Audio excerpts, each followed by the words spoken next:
quero dizer para você nesta noite que você pode fazer a diferença onde você está. Quer ver? Olha só, essa menina, esse texto que nós acabamos de ler, ela era uma escrava, diga, ela era uma escrava. Exato. Ela estava longe da sua casa, ela estava longe da sua igreja, ela estava longe da sua família, ela estava longe do seu país. Ela estava vivendo numa situação que muitos de nós hoje vivemos, por que não dizer aqui? Nós fazemos o serviço sujo, a gente faz o serviço, vamos dizer assim, aquele natural da terra não quer fazer, sobra para nós. Aquilo que as pessoas não querem fazer, sobra para mim, para você que somos imigrantes. Essa menina estava vivendo uma situação mais ou menos parecida, eu digo muito mais pior, muito pior do que a nossa hoje. Ela estava vivendo, morando numa casa, a Bíblia diz, de um oficial do exército da Síria. Este homem era um homem capacitado, ele tinha levado, através da vida dele, o exército e a Síria tinham enfrentado várias vitórias, mas ele tinha uma doença, diga, ele tinha uma doença.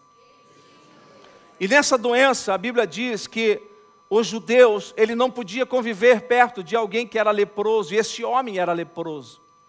E essa menina, ela estava convivendo na casa deste leproso, deste homem, e era oficial, era um homem de sucesso, era um homem que tinha tudo, era um homem que tinha condecorações, era um homem que tinha alcançado na sua carreira profissional o sucesso, mas ele era doente. Diga, ele tinha uma necessidade. Veja bem, essa menina sai agora do seu país, a Bíblia diz, nós lemos ali, que no capítulo 1, 2, 3, que você percebeu que ela foi arrancada da sua família.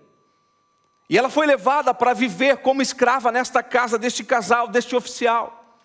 E ela chega lá, e ela começa a observar que aquele homem era leproso, que ele tinha uma doença, e ele tinha uma necessidade. E ela chega naquela casa, e ela sabia que o Deus que ela servia, aquilo que ela aprendeu na sua casa, desde criança, ela olhou para ele e ela disse, eu posso suprir essa necessidade que este homem tem. Eu posso mudar a situação deste homem. Eu posso fazer alguma coisa na vida deste homem. Eu posso causar, sabe, uma diferença nesta família. E a Bíblia diz que ela chegou para a sua senhora e disse assim, olha, oxalá queira Deus que o meu Senhor tivesse diante do profeta, do homem de Deus que tem lá na minha terra. E ela dá a palavra, a sentença final. Eu tenho convicção, certeza que Ele o restauraria. O nosso Deus restauraria o nosso Senhor, o meu patrão.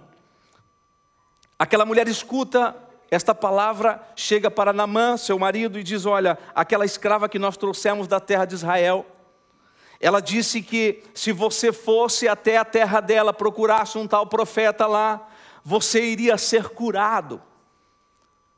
E aí aquela palavra ficou, aquele homem, a Bíblia diz que aquele homem aceitou esta palavra, foi até o rei dele e disse, olha, eu preciso ir voltar em Israel, procurar um profeta. E ele foi lá, você sabe da história, eu só estou resumindo. Ele foi lá e a Bíblia diz que chegando lá, ele chega diante do profeta e o profeta dá uma ordem para ele, olha, vá até o rio, lá o rio e se banhe naquele rio lá, aquele rio sujo. Vai lá, tome banho 7 vezes. E a Bíblia diz que ele ficou até um pouco indignado, mas como ele tinha uma necessidade, diga, ele tinha uma necessidade, ele foi. Porque quando nós temos uma necessidade, é o ponto aonde Deus trabalha na nossa necessidade. Diga, Deus trabalha nas nossas necessidades. Se aquele homem tivesse tudo bem na vida dele, jamais ele iria se sujeitar como oficial de chegar naquele homem, naquele profeta, e ir para um rio sujo. Você vai ler no texto que ele reclama, ele diz, olha, lá na Síria tem rios melhores do que estes para mim se banhar. Este homem me manda nesse rio sujo. Ele ficou muito indignado, mas como ele tinha uma necessidade, ele foi.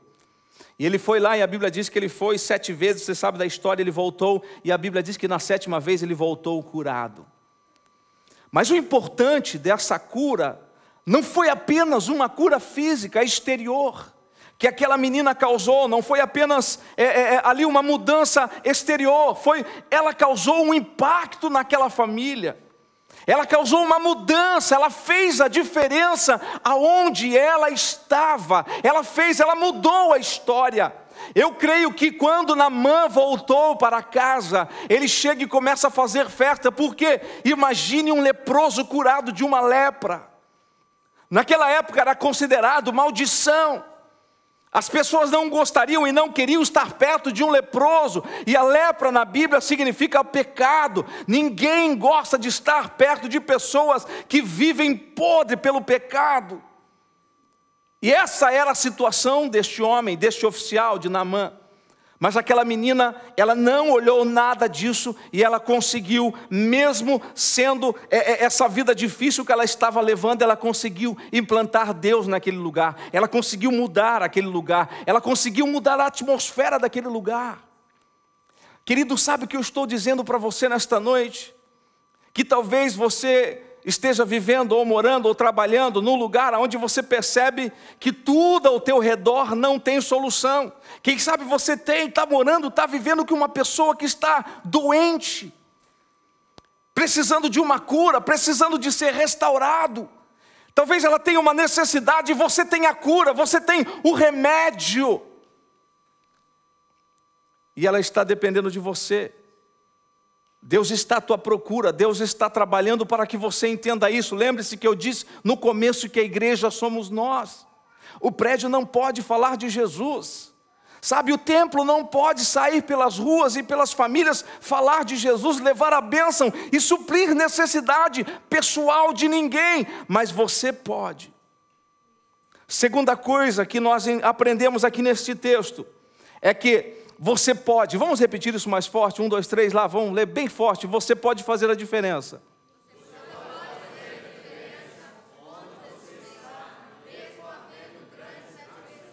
Yes. Você pode fazer a diferença aonde você está, primeira coisa. Segunda, você pode fazer a diferença onde você está, mesmo havendo grandes necessidades. Adversidades, necessidades. Eu quero que você anote algumas coisas aí, para você entender que aquela menina tinha todas as possibilidades de dizer assim: olha, este homem que morra. Veja só, a primeira coisa que eu citei, ela foi arrancada da sua casa, da sua família. Segunda coisa, ela foi tirada no meio do seu povo. Ela não estava em Israel, ela estava na Síria, num outro país, num outro continente, numa outra cultura. Ela estava longe da sua igreja, porque todo judeu tinha um conhecimento e tinha um povo, para que eles pudessem adorar e invocar o nome do Senhor. Ela estava longe da sua igreja. Quarta coisa, ela estava num costume diferente. Como judia, ela sabia que, por lei, ela não poderia estar perto de um leproso, mas ela estava ali, sendo obrigada a viver e conviver e trabalhar, servir um leproso. Última coisa, ela estava servindo como escrava. Ela estava fazendo um serviço sujo. Quem sabe aquela menina, ela tinha que lavar a vasilha, as roupas aonde Naamã tirava, porque você sabe que a lepra é na pele. E você sabe que, por exemplo, ela servindo como escrava, ela tinha que lavar a roupa, ela tinha que fazer o serviço sujo, ela tinha que lavar as vasilhas onde Naamã comia, ela tinha que ter contato com aquela lepra, com aquilo que ela sabia e foi ensinada desde criança que não era correto ela fazer. Se fosse nós hoje, no lugar desta menina, nós iríamos com certeza amaldiçoar esta família. Por quê? Diga, ela não foi de livre e espontânea vontade para lá. Ela foi levada para lá. Ela foi arrancada do seu convívio. Ela estava longe do seu país. Imagine, a Bíblia não fala o nome, não fala nada. A Bíblia não fala a idade dela, só diz que ela era uma escrava, era uma menina. Mas imagine uma menina, uma moça sendo carregada da sua família, os traumas psicológicos que ela deveria ter. Por estar longe do pai, longe da mãe, longe do povo, longe da nação. Ela estava separada de tudo. Mas ela aprendeu uma coisa. Ela tinha sido criada num sistema, ela tinha sido formada e ela conhecia um Deus que independente de lugar, independente de situação, independente de posição, independente de qualquer adversidade, ela sabia que o Deus que ela servia podia mudar toda a situação da vida daquelas pessoas. Queridos, Deus nos levantou como uma igreja. Eu não estou falando aqui placa de igreja, estou falando como igreja, reino de Deus. E nós, quando nós entendermos que o reino de Deus, ele ultrapassa a placa de igreja. Quando nós como igreja entender que o reino de Deus, ela não é limitada a uma placa. Ela não está limitada, condicionada a uma placa religiosa, mas está condicionado ao que eu tenho de Deus na minha vida. O que eu entendo do reino de Deus na minha vida pode fazer toda a diferença. Aquela menina não observou nada disso, ela só entendeu algo, que ela tinha um Deus na vida dela que podia mudar situações, que era uma boa oportunidade para ela atrair a presença de Deus para aquele país. E foi o que ela fez. Hoje a Síria possui em torno de 16 milhões de habitantes. Em torno de quase 3 milhões de habitantes são cristãos.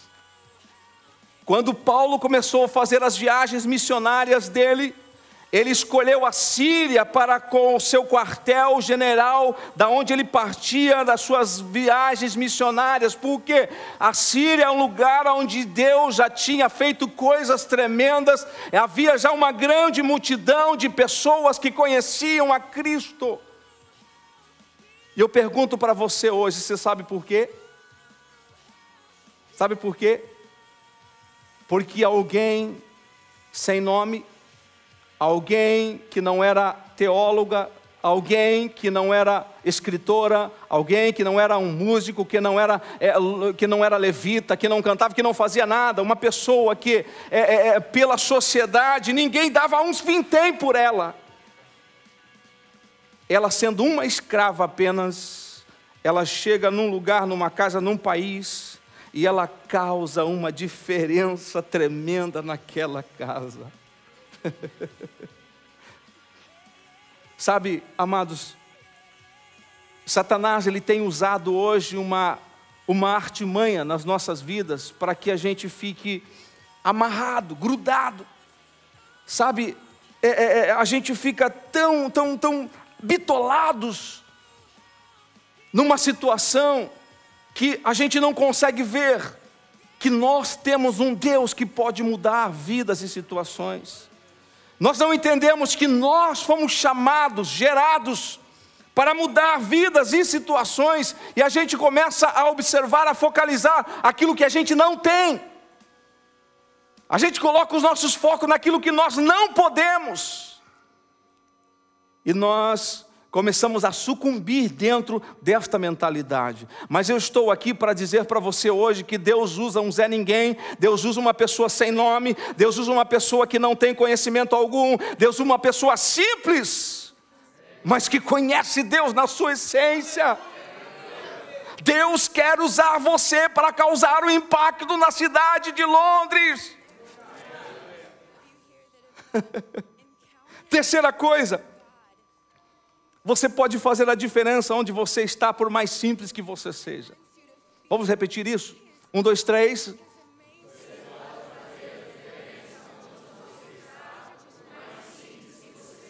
Você pode fazer a diferença onde você está, por mais simples que você seja.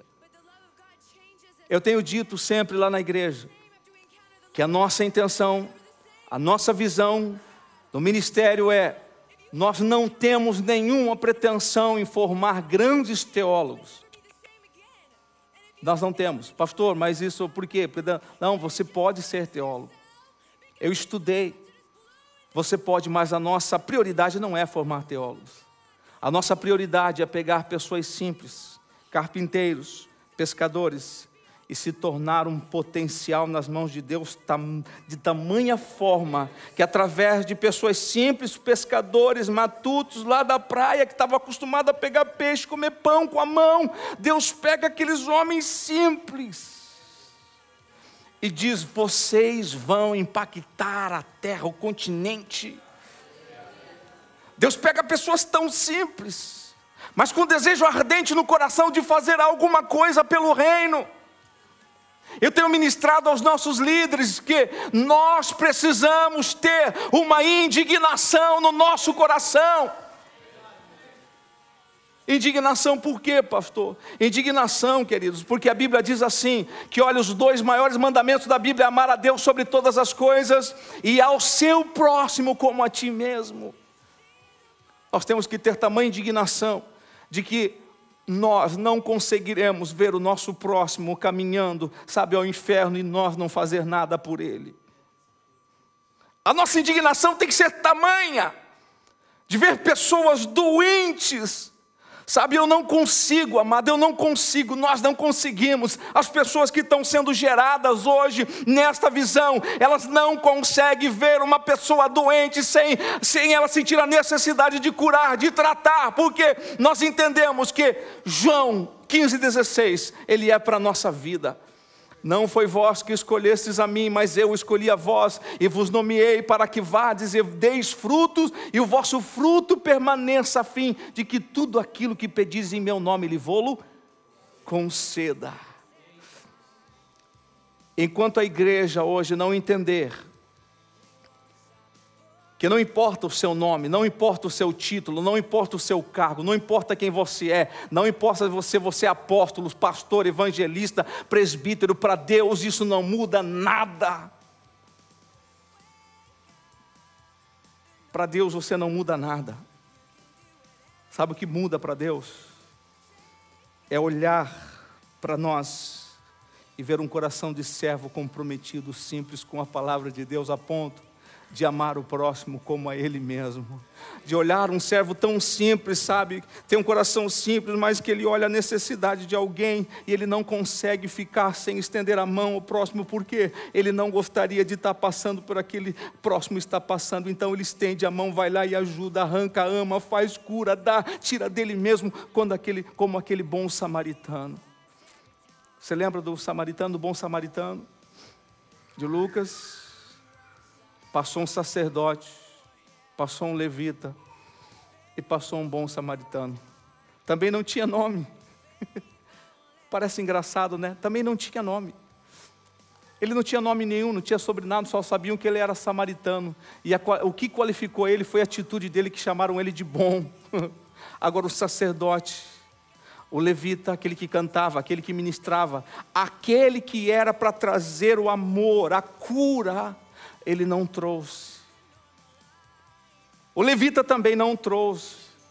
E era as duas, vamos dizer assim, classe de pessoas que era para exercer o que aquele bom samaritano exerceu. Sabe, queridos, nós precisamos hoje como igreja entender uma coisa. Eu sempre digo, a minha posição ela não vale nada diante de Deus. Sabe, o meu título não vale nada diante de Deus se o meu coração não estiver comprometido com o reino de Deus.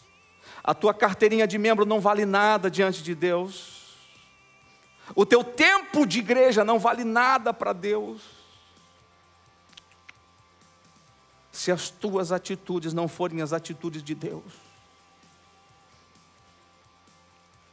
Deus tem nos chamado para levantar uma geração comprometida com o reino dele. E uma das coisas que é a nossa prioridade é gerar segundo a nossa espécie. Porque é um princípio bíblico. Um princípio bíblico da palavra de Deus é: cada um gera segundo a sua espécie. Um pé de laranja não pode dar abacaxi, nem abacate, nem mamão, porque a essência dele é um pé de laranja. Eu não posso gerar pessoas comprometidas com o reino de Deus se eu não for comprometido com o reino de Deus. Eu não posso gerar o amor de Deus nos meus discípulos, nas pessoas que me seguem, se eu não amar o meu próximo como a mim mesmo. Eu não posso cobrar aquilo que eu não dou, eu não posso dar aquilo que eu não tenho, eu só posso transmitir aquilo que está no meu coração, aquilo que é a minha essência. Nós temos algo muito forte numa das nossas apostilas que nós falamos sobre a célula do nosso corpo humano. Na célula possui uma coisa chamada núcleo, que é o cérebro, que é como se fosse o comando, a cabeça, sabe, da célula. É da célula, deste núcleo, dessa cabeça, que sai a reprodução, que ele dá comando para uma coisa chamada mitose, para que a mitose possa então gerar outra célula. E é tão forte isso que essa célula gera segundo a espécie que ela é. Ela não gera segundo outra espécie, ela gera segundo a espécie mãe, núcleo, cabeça. Ela não pode gerar outro tipo de espécie, ela só dá aquele tipo. Porque é um princípio bíblico, lá de Gênesis, Deus disse assim, olha, haja, cada um produza segundo a sua espécie. É um princípio bíblico. Então quero que você entenda nesta noite. Você começa a entender, eu sempre ensino lá, você quer conhecer uma pessoa, analise os frutos dela. 3 princípios, cada um produz segundo a sua espécie. A boca fala o que há em abundância no coração, e pelos frutos conhecereis a árvore. Que tipo de fruto é você? Que tipo de fruto uma igreja gera? Isso é muito forte para a nossa realidade hoje. Que tipo de fruto nós temos gerado? Porque é daqui que vão sair outros frutos. Se eu sou doente como núcleo, como cabeça, eu gero outros líderes doentes, e assim por diante. Esses líderes vão gerar outros líderes, servos doentes. E deixa eu falar para você algo muito forte aqui, nessa realidade. É que quando um corpo é acometido de câncer, sabe o que é um câncer? Câncer é a reprodução de células doentes. O câncer é a reprodução de células doentes. Quando um corpo começa a reproduzir células doentes, então nós somos acometidos de um câncer que leva nós à morte. Quando uma igreja, ela é gerada a partir de um núcleo doente, nós começamos a observar que essa igreja, ela é possivelmente considerada um câncer espiritual. Aí você começa a perceber, pastor, por que tantas igrejas fecham?